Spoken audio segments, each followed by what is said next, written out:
There's a moment of panic when the feeling of the tendrils around my limbs finally dissipates. As soon as my eyes adjust to the darkness of the room and I'm on my feet, I'm reaching for my knife and holding it out, watching, waiting for every movement. Yeah, the ghost is gone and you're here with 6 other people I would like to keep very much alive. Using it as a way to put distance between me and these peasants. Who knows what they'll do now? We're all desperate to get out of this house. There's only 7 of us in this room. 4 of them, friends at that. I cannot trust these people not to turn on me. Bloody hell, even Hana's giving me the same looks as them now. Though Mint has already gone loon, crouched in a corner and muttering to herself, you can't really say anyone's safe from her. If anything, she's the one I should watch out for. Oh boy, someone's got to slap this boy out of it. I cannot trust anyone. Not anymore. Not after this. Despite the pleading looks Lily shoots my way while they all huddle in the corner behind Steel and Feathers.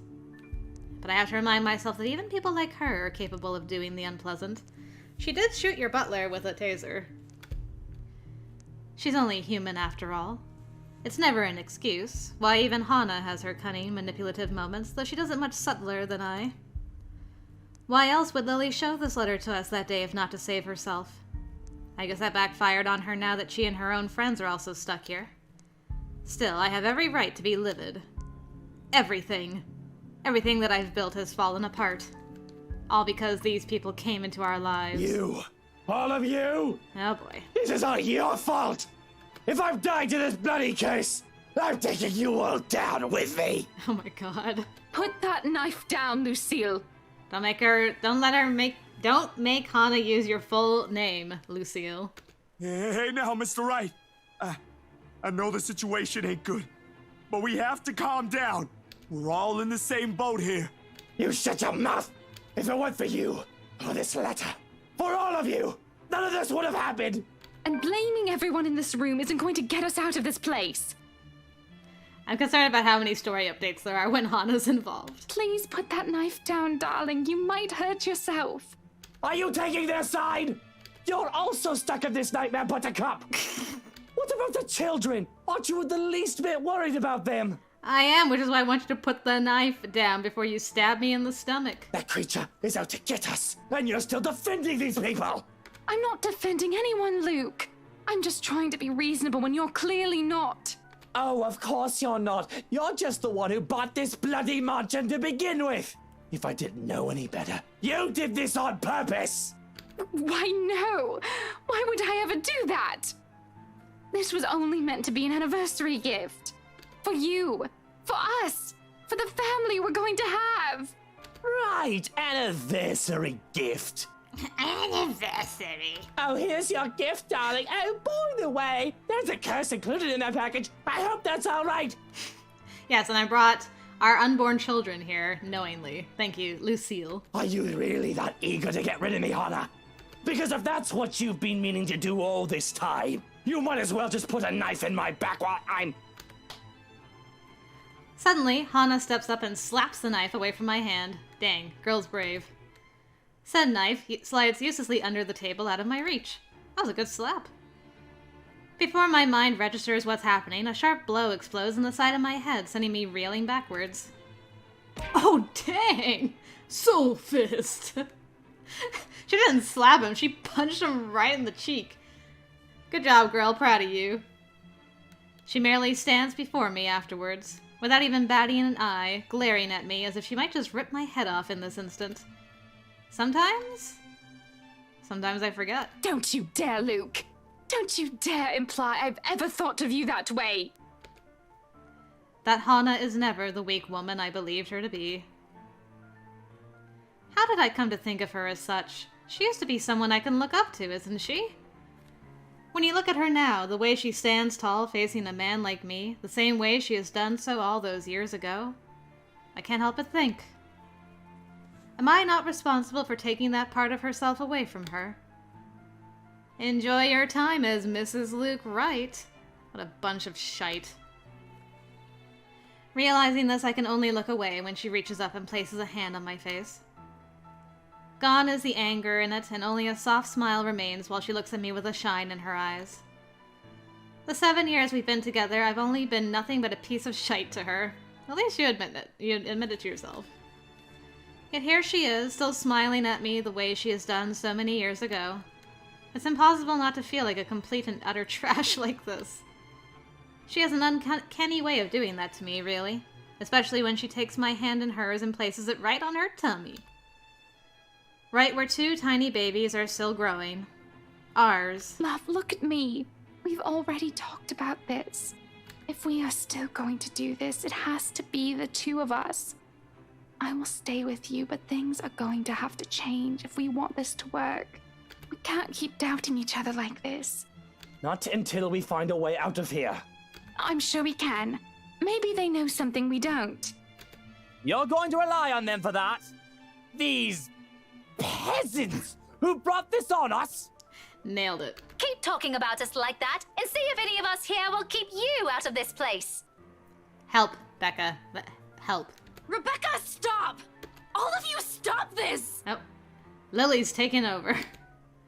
To hear Lily speak out loud, I can't say I'm not surprised.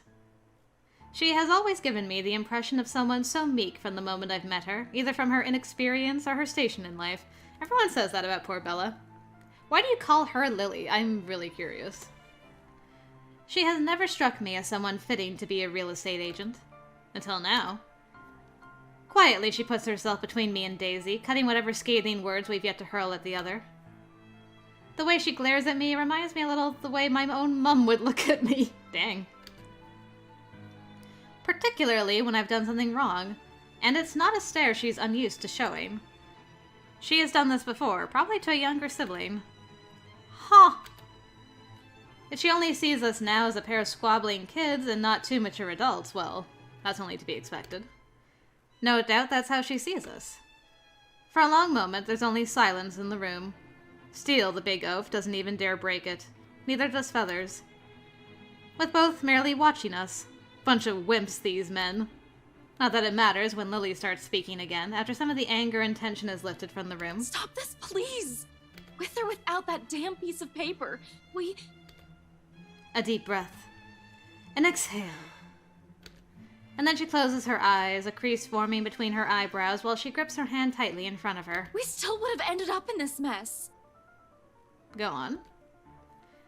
The atmosphere that descends into the room right after that admission is anything but pleasant. Can I call it that? An admission? It seems like it from the way her eyes nervously flick between her friends and I. She appears to know more than she lets on, and how she makes herself appear smaller after dropping that bomb on us doesn't sit quite well with me. And patience is something I don't have the luxury of having right now and bestowing upon other people. What else does this girl know? What else is she not telling us? Because from the looks of this, even her friends has no idea what she's talking about. Unwilling to wait, I grab her arm before she retreats without explanation, waving the letter still in my hand in front of her. It's the house, isn't it, Bella? Ow! Sir, you're hurting me! Hey, hands off her, right? Fuck off, Feathers. I have questions for your friend, and she better have the answers. Luke, will you stop taking it out on every single person? Your friend is hiding something, Daisy. She struggles for a moment, but my hold eventually forces her to look up at me. Fear and uncertainty spread across her features, especially when her eyes land on the damned paper. As much as I want to be considerate right now, I want answers. What do you mean, Lily? I'm not sure about it. Don't give me that, you know something! Ow! Please, sir. I know the paper's useless, okay? Go on. At the mention of the letter, all of a sudden, Mint stands. I've almost forgotten she's here, her ramblings having faded away in the shouting. Without warning, she snatches the paper out of my hand. It's a miracle it didn't rip right there and there, but the way she glares at it, I think she may want to do exactly that. We should have gotten rid of this thing! We should have burned it at the first opportunity we got! No, even if we rip it to shreds, it won't do anything. It's got plot armor. I think... You don't know what I've seen, Santos. You don't know what everyone here's seen. There were children! Victims! All because they had no idea what this thing will do to them! Oh god, those poor souls! They were screaming and begging before she... Then what about those people they mentioned in the news lately? All those who died? My coworkers? The open house clients? None of them had seen it. Even Rose. And yet they're all dead. That's what I wondered. I'm like, either there's multiple versions of the letter, which is possible, or it's going into the house itself is what puts the curse on you. Because everyone here had gone to the house before they saw the woman. Like, Becca even had her first interaction with the ghost without having read the letter. Because she had gone to pick Bella up and had that interaction. Even though she didn't physically see the physical ghost, there was still an event with that. So I had been curious if maybe the house was to blame more so than the letter. And Takako even says, you know, like, the house needs its master. We have been awaiting you, my lord, or something like that. I can't remember the exact word for word quote. But yeah, kind of think it might be more tied to the house than the letter. The letter still plays a part, though. I'm not sure how. I should know. That letter has been with me since I picked it up. And I swear I didn't make copies of this thing. Even if I wanted to save myself, I wouldn't do that to my friends. Or anyone. Is that what the trip to BRC was for? Yes, I'm sorry.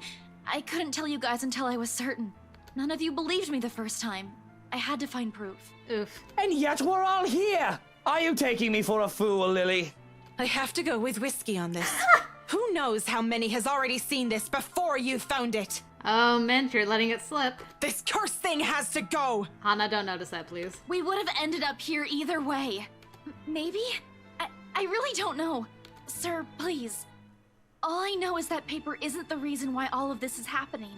There's something else that... This place. Steele has been quiet this entire time, but the sound of him talking, however whispered it is, still manages to catch us all off guard. We all pause, turning to him with likely the same questions in our eyes. What? I mean, I just remembered something a friend told me. Mm-hmm. You know, stuff about ghosts or curses. You probably don't want to hear it. Right, what did Andrew say about that now? No, it might be something. What about this place, Zach? There's still a moment where he hesitates, but Lily's urging eventually spurs him into speaking. Remember what I told you the last time you and Ash visited? A few days ago? You mean what Andrew told you? Those were just stories, Zach. It might not even help. Regardless, Steele pauses while he allows Lily to remember. Soon enough, whatever it is dawns on her, and her face lights up with something like... hope? Of all things, in this nightmare, hope?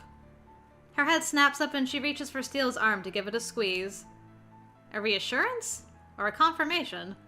The meaning is lost even to Daisy, who glances at them baffled. Belle, what are you... Becca, it's this place. What? You mean, like, burn this place down? I still think we should get rid of this letter before we start thinking of destroying a place with some historical value. What? No? Luke's screaming lines are the best. We are not burning a multi-million-pound mansion, you peasants!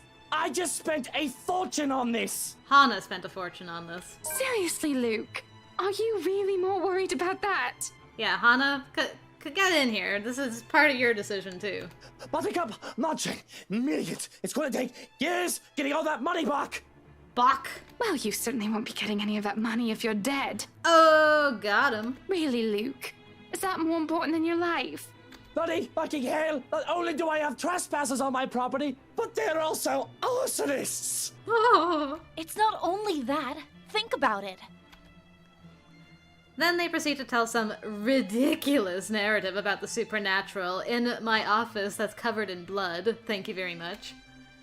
Stories about ghosts, legends, curses born out of great anger and pain, and whatever else people use to scare children. Not that I believe any of it, as if knowing will help. Bunch of loons, these people. Officially off their rockers! To think I'll be stuck in this nightmare with people like them. What did I ever do to the world? Everything.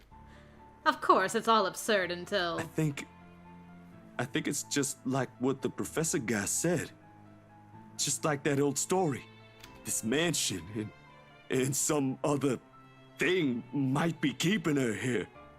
You know, something he wanted in life, but never got to have. Something like that. The Lord. Or maybe it's not something, Zachary. Someone. The who doesn't have to be uttered out loud. There's only one person in this room who that woman calls after. Every single one of them has heard it. Bloody hell is in the reluctant shift in Daisy's eyes when they flicker over to me, though only briefly. She's also holding information on her own, or perhaps a realization she just had. Doesn't matter.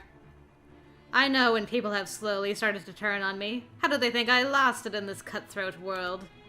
Betray them before they do the same thing to you. Kill or be killed.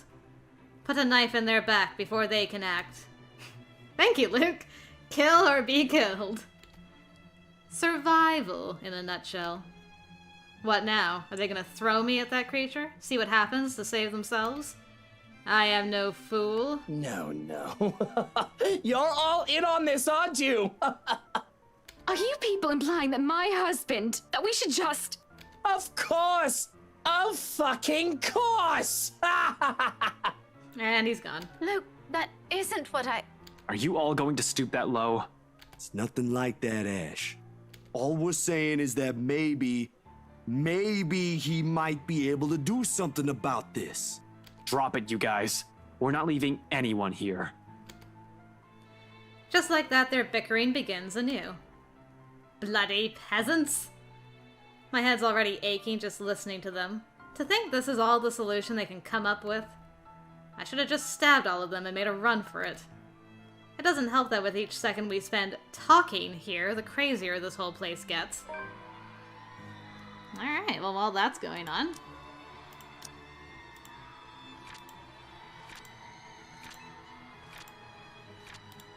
It all ends today. I gotta make a choice. Furious, paranoid, and trapped in the mansion with people he barely knew, Luke Wright threatened to take them down with him. Luckily, before the hysterical man could harm anyone with that giant knife, Hannah punched him in the face. The voices had become louder and somehow sounding more vicious. If the things in this room start floating, mark my words, I will fucking flip out. Okay, blood all over the place is fine, but things floating, that's your cutoff point. Okay, got it, Luke. And they may not be thinking of it right now, but eventually, they'll turn on me. Such is the nature of humans. Better find a way out of this place as soon as possible if I want to stay alive. Fuck, I still have so much to do. None of our choices seem sound, but who knows? We don't understand a shite about this place. Might as well try everything, yeah? Whatever works. If I also have to be the one to make that bloody decision, so be it. Less room for errors with the only sane one doing the thinking. On the off chance I'm wrong, well, they suggested it. Oh boy. Big decision time.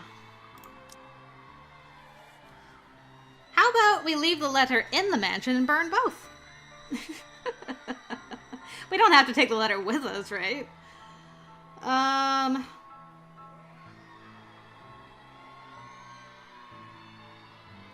I feel like this isn't going to fully lift the curse. Either way. Because Luke is the key to the curse. Luke has to accept his place back here as the master of the house, in whatever way that is, but it's not going to be now. So... I say we burn the mansion. Since Hannah seemed to think that made more sense than just burning the letter. It's her house anyway. Would you even want to live here after everything that you just witnessed? I wouldn't. I'm going to regret this, I will. But with these cries growing louder, this has become the easiest decision I've ever made. I'm getting tired of hearing her sobbing, really. It's just irritating. Isn't she getting tired of it? Besides, someone has to act fast, think fast. And what else is the root cause of our problems but this place where the letter was found? No need to make things more complicated. It started here, why won't it end here? If what Lily has said is true, then there's all the more reason to destroy it. Put an end to this madness before someone thinks of putting this blasted place up in the market. When I get out of this place, I swear I'm suing a bunch of people. Run that estate company to the ground if need be. Oh, they're on their last legs anyway. We spent millions, damn it! Millions! With a sigh and perhaps a heavy heart, I opened one of the drawers in my study table, taking a bottle of liquor out for myself and passing it on to every occupant in the room. They accept it, but not without a look of protest or a confused glance my way. It does shut them all up, so maybe I've done something good. Luke, this isn't the time. It's always the time. Even more when I pop the cork off the bottle and pour its contents on the floor. Well, what are you simpletons waiting for? We waste no time dousing the whole room, the smell of alcohol filling the air. If I didn't know any better, I'd say they're more than eager to set this whole place on fire. And the blaze catches easily in this room when I set it alight, using the blast of paper as kindling. Okay, so you are going to you're going to burn the letter too. With the whole place drenched with wine and all manner of things alcoholic I've been hiding from Hana, the small fire soon turns into an inferno. In a matter of seconds, we're out the door. It doesn't exactly lead where I'm hoping it will. Although, ending up in the kitchen does give us more reason to play like a bunch of pyromaniacs. Fishing the liquor stocks from the cupboards, we also do the same thing we've done to the study. Door after door in every room we pass. This noise. Pouring bottle after bottle of expensive aged liquor and setting everything on fire, only leaving once the blaze has started in earnest. When we run out of liquor, we simply drop the bottle and take one off from many nooks I've stashed one. And there's no lack of it in here. The hard stuff, the shorts, the watered-down kind. Gifts from a distant relative, friends, so-called friends. You name it. I've made sure there's always one within reach. Goddamn, Luke, you have a problem. How many of these things do you keep in this house? For real. I always have a few bottles in the bedroom. Bottles. You know, the parlor and the dining room. You have problems, man. Thank you, Ash. Well, isn't this the time to discuss them? Mm-hmm. Turns out it'll be useful now. Not to drown out my sorrows, but for this. Wonder of wonders. Though I suppose I can now say it has also saved my life. But there's no time for some introspection now, because with each room we pass and burn, the place also becomes easier to navigate. Interesting. As if it's slowly righting itself, returning to what it's supposed to be. Soon we finally find ourselves standing before the main door. The strong odor of burning wood, cloth, and varnish alike wafts from under the doors of the rooms we've previously torched, slowly filling the hall with a thick black smoke. The blaze has also started in earnest in every part of the house. I can already feel the heat seeping from the rooms I've set aflame. In a matter of minutes, flames will engulf the whole house. Fittingly, that is when she appears again before us, watching us from the top of the stairs while her world goes up in flames around her. However, what catches my eyes is that expression on her face. Not the vile smile I've already grown accustomed to, or the one where her eyes gleam with complete hatred. This one? Forlorn is the only word I can think of to describe it. Wish we were able to see that. No, please. Help me. Help me, please. Can the dead still feel? Can she hear us? Or is that merely another one of her tricks to trap us in this nightmare? Like this, however, she seems almost like the woman she used to be. And I don't waste any time pondering over it. Not with the exit just a few steps away. The door is finally open, and through it I can glimpse the world outside. Safety. However, I do turn, if only to see the last of her. A farewell more than anything. For all her attempts to lure me, draw me in, her wishes to be with me, she does not stop me when I finally run from this horrid place. Quietly, she disappears. And she burns once more. Light it up. Watching a multi-million-pound house burn before me. For some reason, nothing about this bothers me. This is fine. Maybe it's that one last look on her face that has changed it. Maybe it's what I've seen and heard inside. There's only a calm, a stillness. The same hush that comes after a terrible storm has swept the countryside. And with it is the sight of the sun rising above the horizon. Ever so slowly, the sky begins to lighten before my eyes. Darkness giving way to the warm morning hues, soft rays spilling over the vast expanse of Luxburn's countryside. Nearby, the trees sway and rustle with the breeze, a passing draft that carries even into this room from outside, cold enough to make me shiver. Ah yes, this room known as my front lawn. The remains of a storm that has passed. In the distance, I can hear the soft chirping of birds while the rest of the world stirs, wakes. Dawn at last. We are free. I don't know, when you say that, makes me wonder if you truly are. I mean, you lived. She didn't pull you back into the flaming house.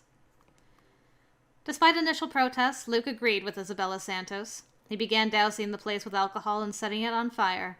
Sure enough, as flames slowly engulfed the place, it returned to its original state, freeing them. Outside, at the first light of dawn, the mansion burned to the ground before their eyes. It's over.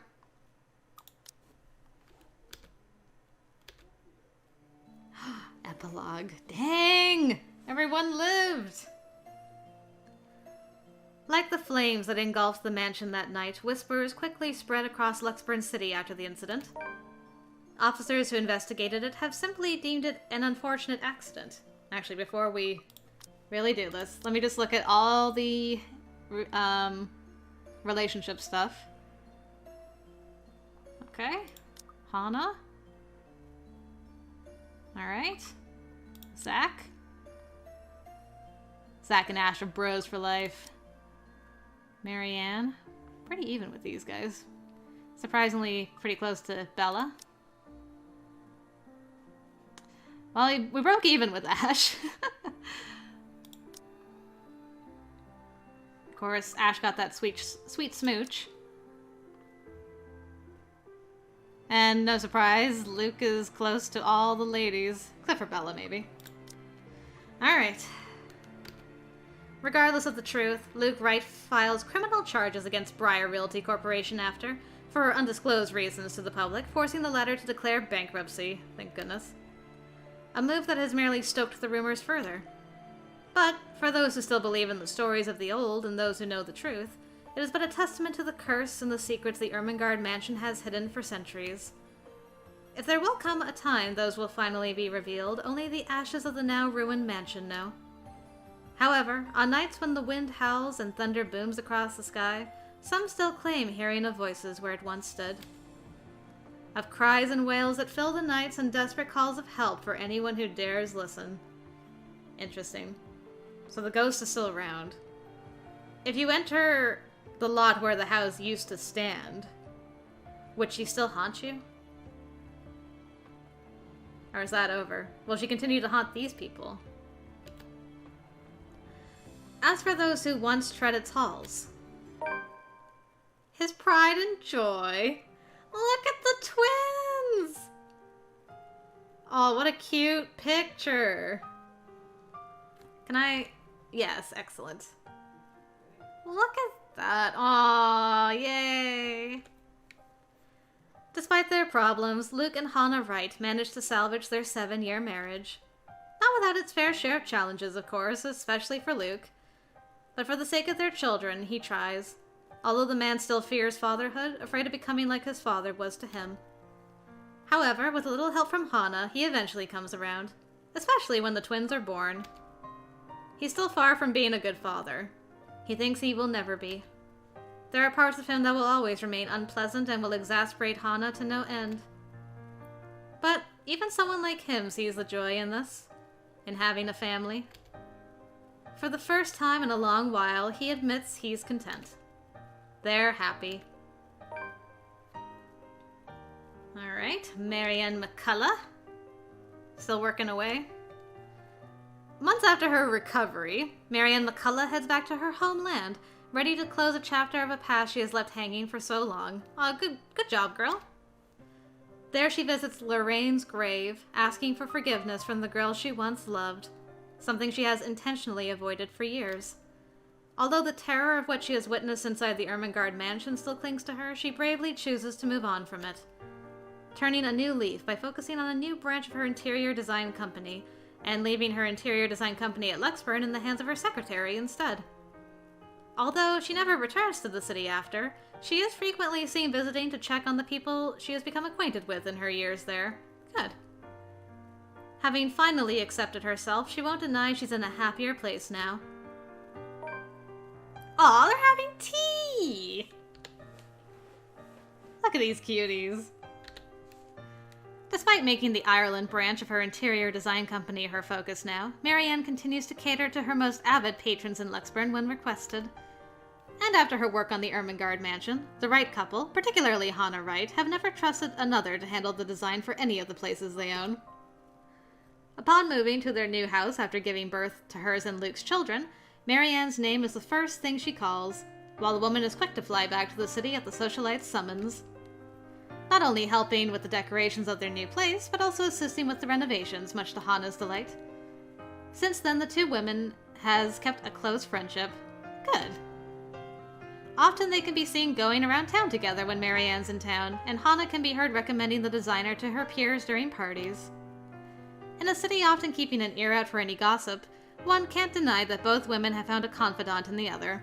Oh good, so Hannah was able to replace Lorraine. Not Lorraine. Rochelle. Sorry, Rochelle. Lorraine was Marianne's ex-lover. That is so good. I'm so happy for these guys. Mr. Steele. How goes the filmmaking? With help from family and friends, Zachary Steele is soon able to open a photography studio of his own. Something he has only dreamed of having as a child. Although he still hopes to get back to making indie films someday, client work and small projects has kept him mostly busy. Hectic as it may be, he can only be glad for the amount of work pouring in. It has made moving on from the incident in the Ermengarde mansion easier, if not faster. But while there are still nightmares, with support from his family, his doctor, and his own drive, the dark images have finally turned into pleasant dreams. Oh good, Zach! Yay! He's aware he won't ever truly forget, but he's no longer running away. At times, when he's not busy or after a hard day's work, he thinks there's another story for the big screen to be told in that. An idea he may soon turn into reality once his time affords it. Becca. Miss Schoolma'am. In the months that follow, Rebecca Gales becomes a prominent researcher within Luxburn's major academic circles, especially after writing what she has discovered about Anselm Village and the Ermengarde mansion. With help from Professor Andrew Clark, she is soon able to secure funding to continue her research, presenting her findings yearly at local and international symposiums. Now at the tail end of her current study, she hopes to publish her first book, correcting all inaccuracies in the city's current history. Nice. A move supported by both colleagues, students, and friends alike. Though she knows she still has a long way to go before she can even begin to change people's minds about it, Professor Clark has warned her as much. She perseveres. Doing it not for herself, but for the sake of a history the future generation must never forget.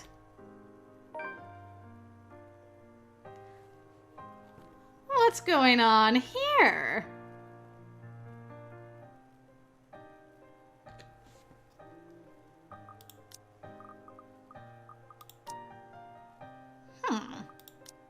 We didn't actually move anything with Becca and Zach, but this looks awfully friendly. Considering these two were not close, going off of everyone's inner monologues. They're like, well, she was, Ash's friend, and then Zach came in, and blah, blah, blah, and they don't really get along. No matter how disturbing her experience with the curse may have been, she remains the worrywart she has always been. Even after what she has seen, she continues to fret over people she cares about, sometimes much to their frustration or embarrassment. But if there's one thing that has shifted, it's her relationship with the people in their little group, particularly with Zachary Steele. In fact, on numerous occasions, she has been spotted dropping by his new studio, bringing the man food on days when he's swamped with work. They also seem to have grown more comfortable around each other than before. Good, Zach is a bean and deserves love. Maybe because she finally moved on from Ash. She realized the true bean was Zach all along.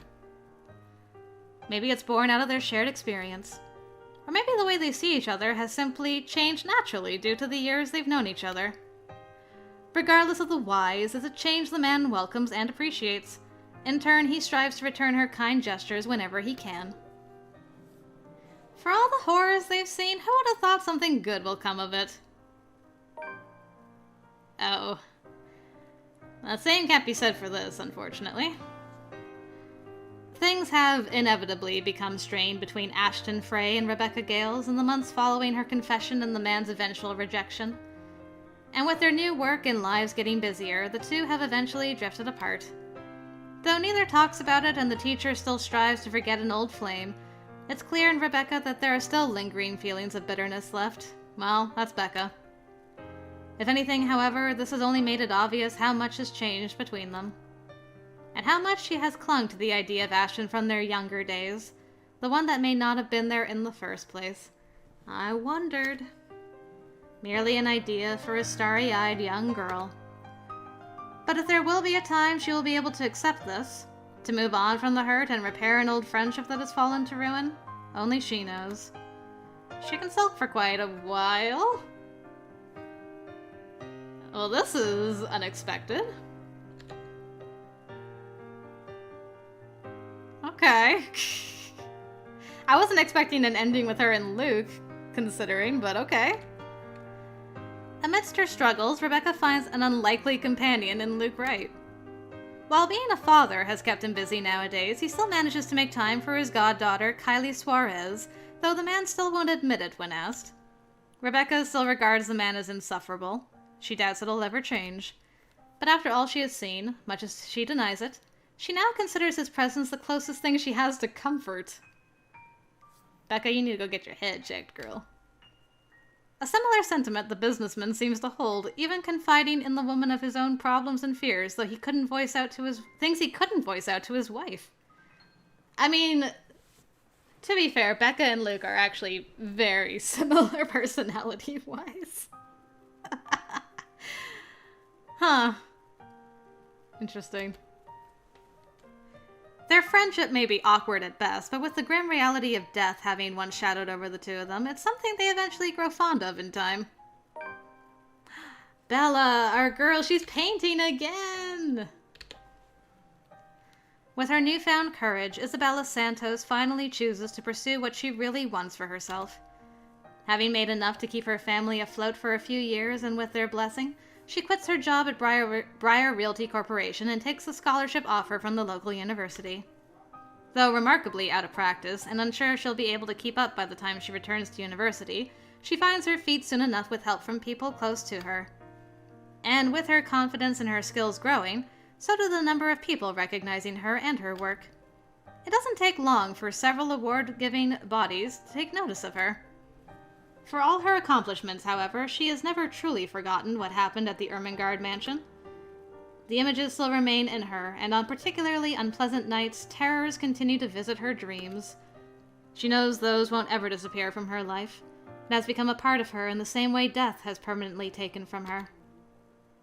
However, she's no longer afraid, and with a brave face she carries on, earnestly wishing that someday she'll be able to paint brighter, more vivid thoughts on her canvas. An honest portrayal of life and hope amidst the fear. Shortly after accepting the scholarship grant from Luxburn University, Isabella moves from Salemwell Residences in favor of staying in a dorm close to her campus. Although Rebecca Gale's quick to offer assistance for the move, she does admit she will be missing her neighbor of more than 5 years. Really? I thought you would be happy not to have to babysit anymore, Becca. When all is said and done, she has become fonder of the girl over the years, and with their shared experience over the curse, they have only grown closer, somehow.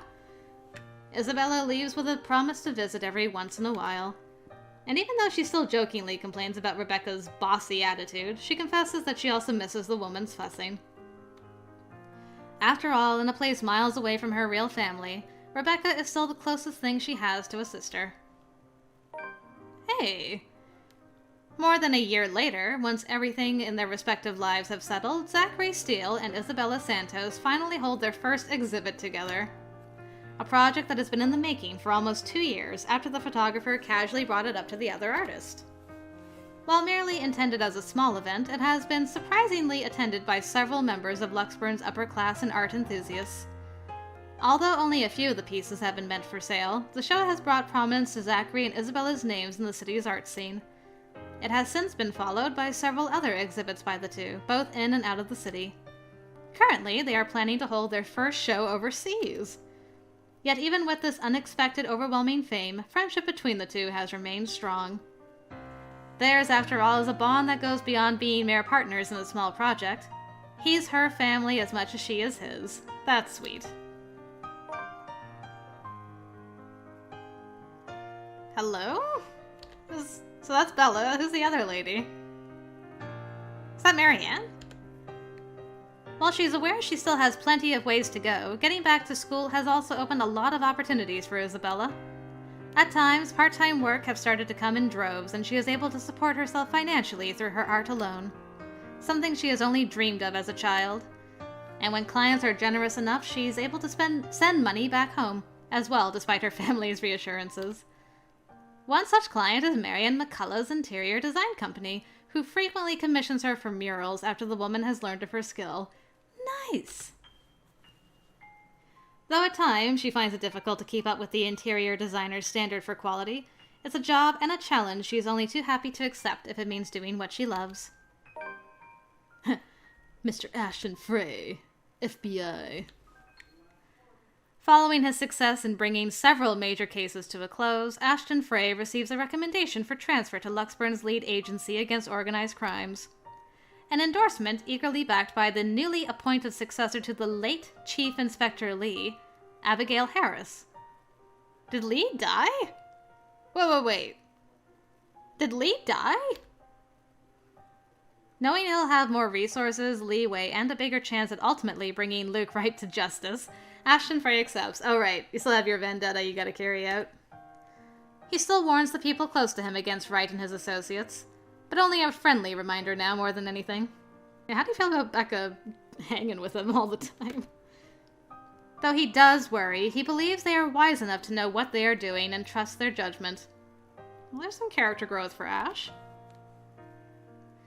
For now, he has decided to leave the evidence and the law to speak for itself and take care of the man once the proper time comes.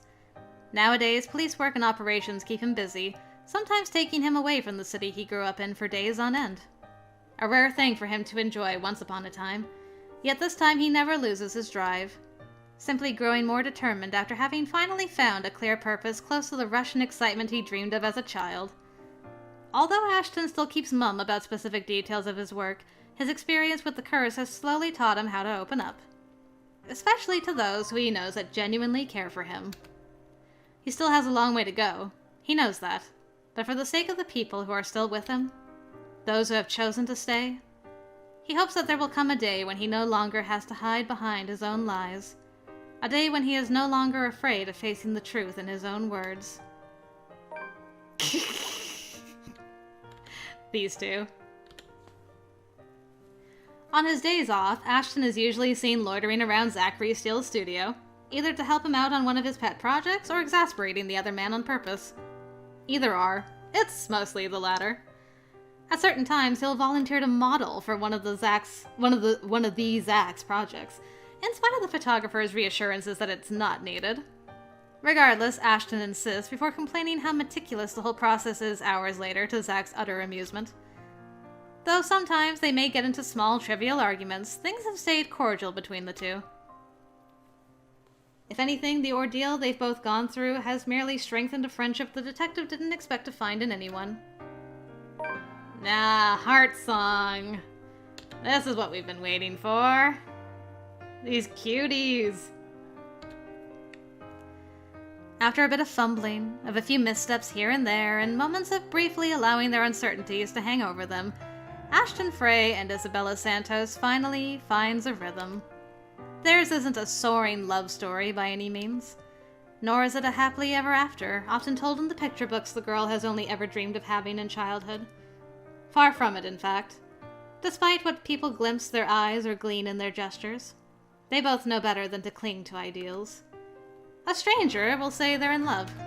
Hopelessly. Genuinely. And there is certainly truth in it, one only has to look. However, what they never see is this. Beyond the soft smiles, fleeting glances, and gentle touches only meant for the other is a grief. A terror that never seems to lift.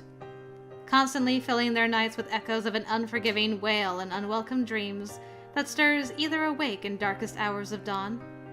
It has never truly left them, and it never will. In the same way the light scar on Ashton's hand will never fully heal, or the horrid images in Isabella's mind will never fade. But they cope. in hushed whispers and tender reassurances, with light kisses and long embraces. When that no longer suffices, when the horrors become too much for them to bear, they have each other, a warmth to hold on to in the coldest of nights, and for them it is more than enough. Whew. Wow. Well, there's a cute ghost lady. My goodness. Oh, a song. Man, that was awesome. That's what that was. I don't even know where to begin. I'm kind of sad that of everybody, Ash and Bella have the hardest time letting go of the mansion. Everybody else seemed to kind of move on a lot easier. I don't know if easier is the right word, but Luke and Hana seemed the most unaffected by it, which is ironic, considering Luke was the object of affection. Even Marianne moved on. It's kind of funny. The whole experience with the ghost helped her to move forward past the past that she had kept herself in. So she came out ahead. Zack, too, to an extent. The whole experience with the curse kind of helped him to heal from his past as well. I wasn't expecting Zack and Becca. I wasn't expecting Becca and Luke to be hanging out as much as they were. That was so unexpected. And I thought, well, I was gonna say I thought Becca and Ash would be able to move forward, but Ash is probably still just being Ash, unfortunately, and Becca's just hurting. I mean, it would be really hard now, especially now that Ash and Bella are officially a couple, to stay in the friend group and watch them making eyes at each other would be really hard. It was hard enough when they were making eyes at each other and they weren't official. But maybe she'll move past. It did say, you know, it's up to her. It didn't say it was up to Ash. So Ash is there to be friends again. But it's up to Becca. So burning the house and the letter did not result in the ghost being dispersed. That's interesting. The song is so good.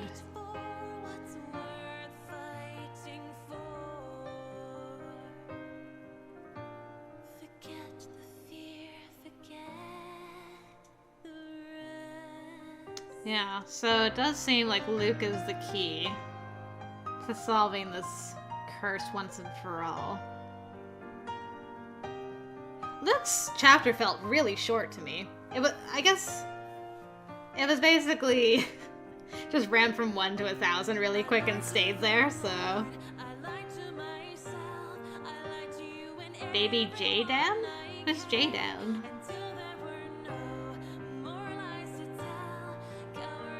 Wow, look at all this! All these reviews. So cute. Hey, Nehru, I know that name. I also recognized Tio earlier. Hana, best plot and backstory. Let's go the letter page 2. No Luke and Isabella, no bye. All these random reviews. We can't wait to talk to you about it. Yang Yang Mobile. Well, I definitely had a blast. Alright, I waited till the end. Apparently there's a thing after the credits, so. Oh, here we go. Tio? Where are you, Tio? Oh no. Kylie? Tio? Please? Of course, Takako's been friends with Kylie. She's here!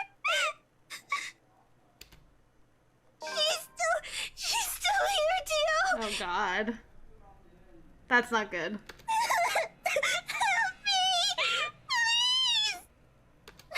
Please! No. Oh, you gotta be kidding me! Kylie! Shattered fairy tale. Ah! The real letter.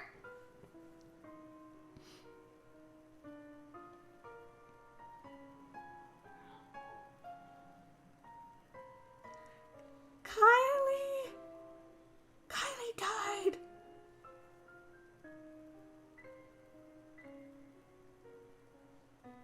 Oh, God.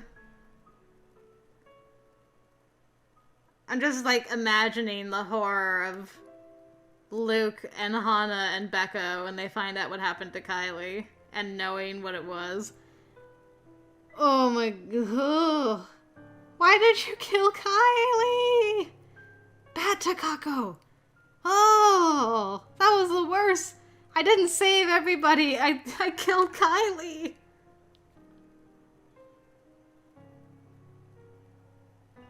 Kylie, I'm so sorry.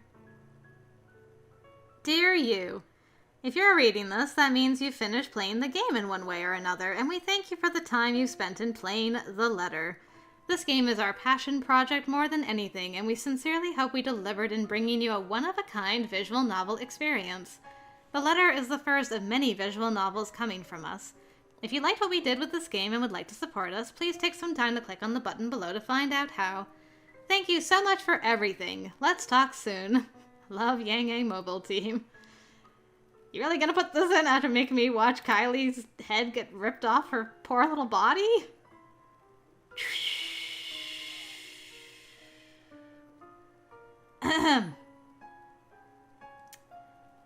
Okay. Well, that happened. Okay, now that we're done, our first, run. No! Ah! I gotta watch it again! Why did I do this to myself? Get me out of here! Oh, loading. I didn't want to see that again. Good God. I don't want to really listen to this either, but it's fine. Okay, I'm gonna do this and fast forward as much as I can.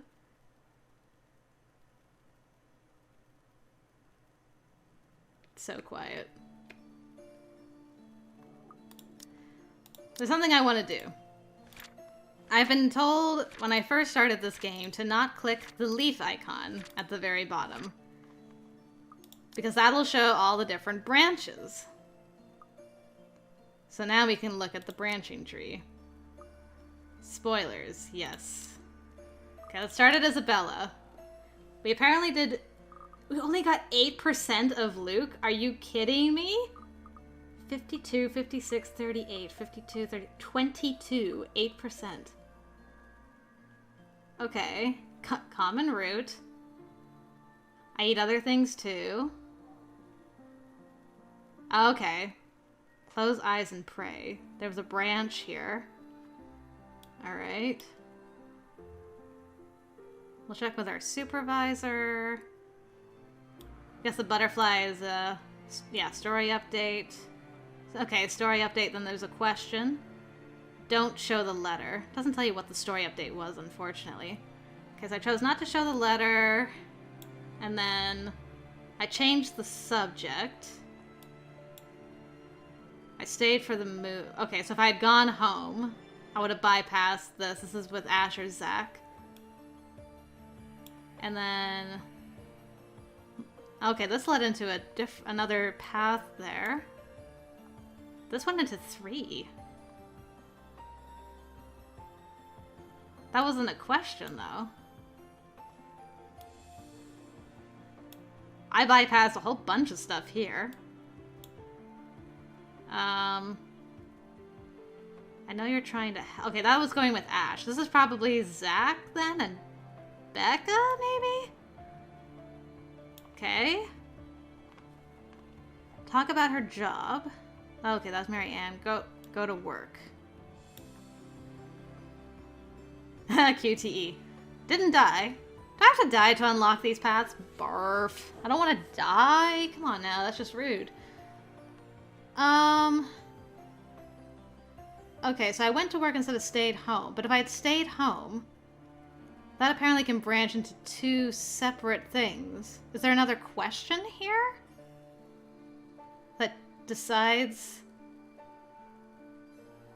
I wonder if that means Bella has 3 endings. Okay, so that's Bella. Hana. Okay.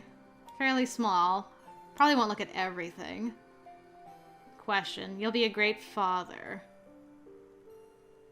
Okay, so it branched here instead of up here, whatever this was. And then... Stop it. I don't remember what stop it was. Oh, teasing Zach. Okay. And then there's... Oh. This was opening the trap door. So that would have been a QTE where I could have died. Be honest with me, Marianne. Huh, had a story update that opened. And then this branched off into 3.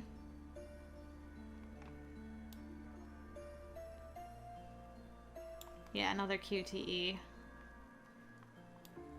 So there was a branch here. I guess if I decided to call it quits. And then there's 2 other branches.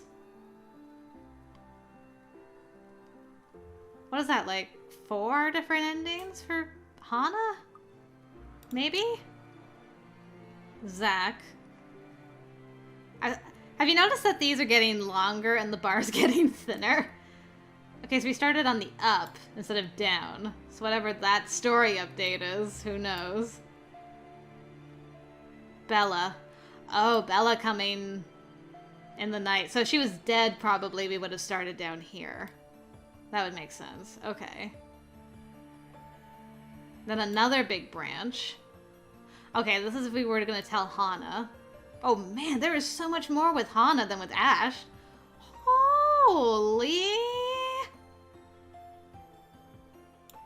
And then this is one of 3 with Ash. Oh, whoa, what's this? Okay, I could have... What? Okay, and then... If I had gone the other way, this probably would have depended on my relationship with Hana. Good grief, and then we catch back up over here after the whole Hana thing. I'm doing that next time, so we'll get to see some of it.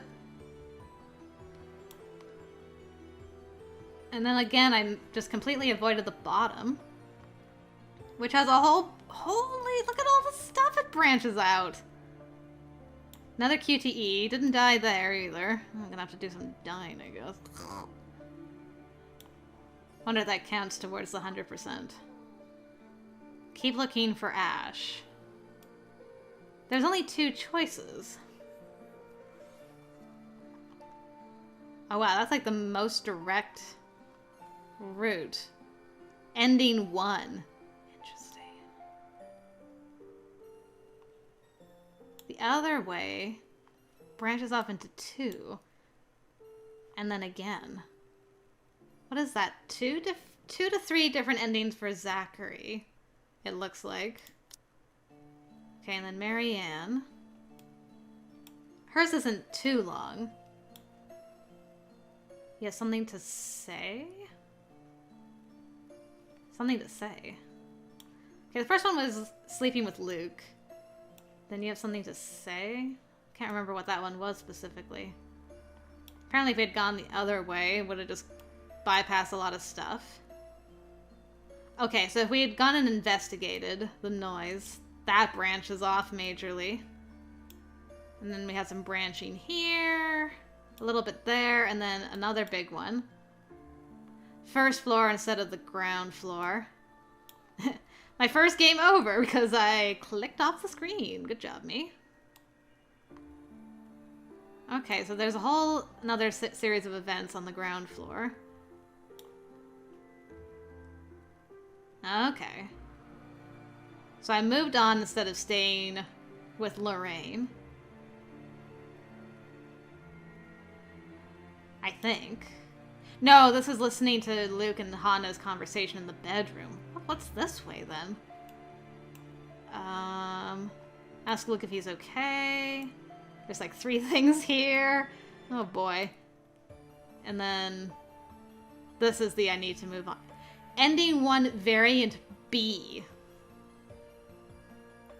So there's an ending 1 variant A. 4 different endings for Marianne, maybe? Oh boy, Becca's is big. Okay. So there's a branch. And then we avoided a bunch of stuff. And then we took another branch. And then we avoided... Look how straight this is and how much stuff is going on underneath it. Okay. Then we kind of caught back up again. With a little more branching.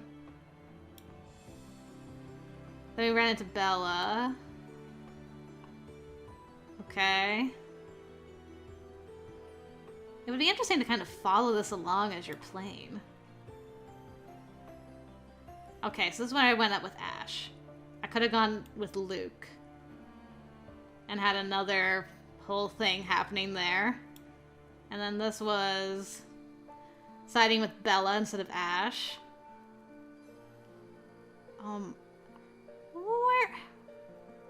What branch is going on here? Look at all the branches!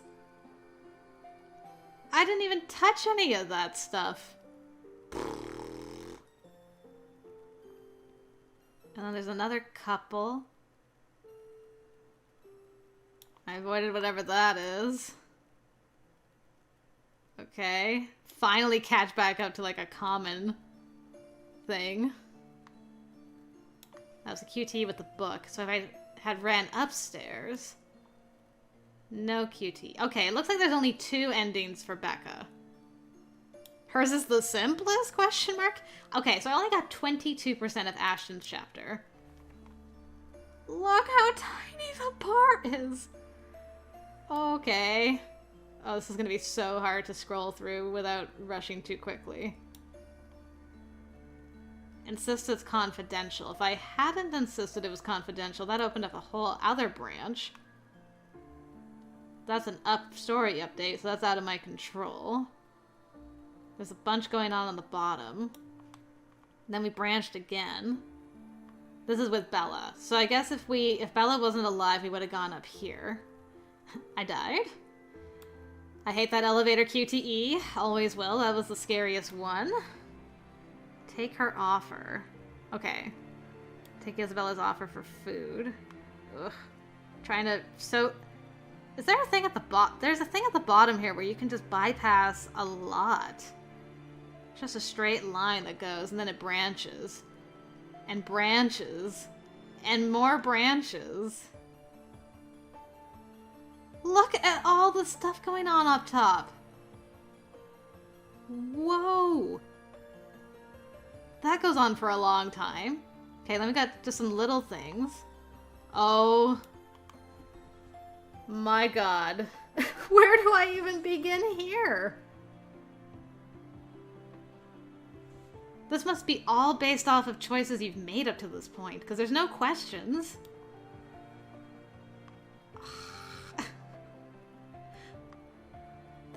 What is this bottom one that just goes... Is this like if everyone's dead and it's just you, Ashton, against the world? There's so much going on here. Okay, instead of taking Becca... Becca's is a lot... Well, I was gonna say it's a lot more straightforward, but oh man, it branches. It really branches. There be branching. I went all over the place here. And then I just decided to ignore the bottom. Apparently. This is going so fast. It's hard to control this. I wish I could scroll. That would make it a lot easier. Okay. Okay. Okay. Then I went back up. Apparently. Sheesh. How would anyone even decide to go about this? Where do you begin to start unlocking all these variants? How would you know what to unlock? What happened here? Ah, begging Luke to listen. So there's a bottom branch and an upper branch. We did the upper branch. So there might be 2 to 3 endings for Ash. I'm scared of this one. Only 8%. This is probably going to be the biggest branching one, isn't it? It's even... You're Luke. Luke, your chapter was shorter than Ash's. But you have... Oh, I can scroll with the mouse. Oh, hallelujah. Okay, so we skipped a lot of stuff. And then we started getting some branching. A little bit of then it went straight again. We're just zooming around all the branches like, nah, I don't want any of that. I'm just gonna take the path of least resistance here. Okay, alright. Okay, then it kind of calms down for a bit. Nice. Okay. That's not too crazy here. That's not too crazy. Alright, then we had a big branch there. Oh boy. And then we ignored a bunch. And then we went on a journey down here. Then we went back up. And then we avoided a bunch. And then we had a little adventure. And then we avoided a bunch. A little blip. And then I went bloop. Okay. Alright. I'm ignoring this line up here. Whatever that is. It's just going and going. Then we catch back up and we ignore whatever this is. I'm not even halfway through. Okay, ignoring... What is going on in this section? Oh my... I'm still not halfway. And I didn't even go down into any of this. I guess this must all be like, who's alive, who's dead? Did you hate him? Did you love him? Did you smooch him? Did you not? Did you smooch them while they were alive or while they were dead? Did you kill them, Luke? Okay, now I'm halfway. I still haven't made a single... This could have gone a lot... So his chapter can potentially be long. It's just the choices I made led to a fairly straightforward ending. So we bypassed a ton of stuff. Would we have seen more of the ghost? I don't know. Man. It's gonna be interesting. I'm still not making a move. Where are we gonna go next time? What branches will we open? What branches of banking will we open? I've been scrolling for 84 years and I still have not left the top line. Will I ever? A lot of these meet back up to the top.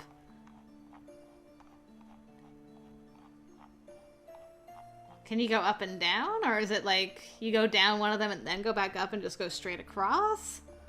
I don't know. I'm almost at the end, though. Okay, fine. I only go down once we actually reach the end of the line. And then I avoided all of these. And all of them lead to an epilogue. It looks like there's 3 at the end of it all. 3 main ways to get there at the end.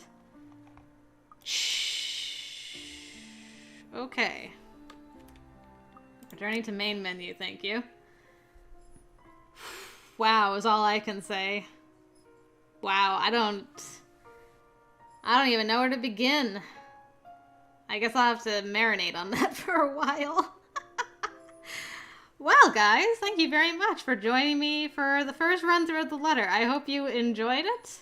Yeah, leave a comment below, please. I'd love to hear your final thoughts on the first run through.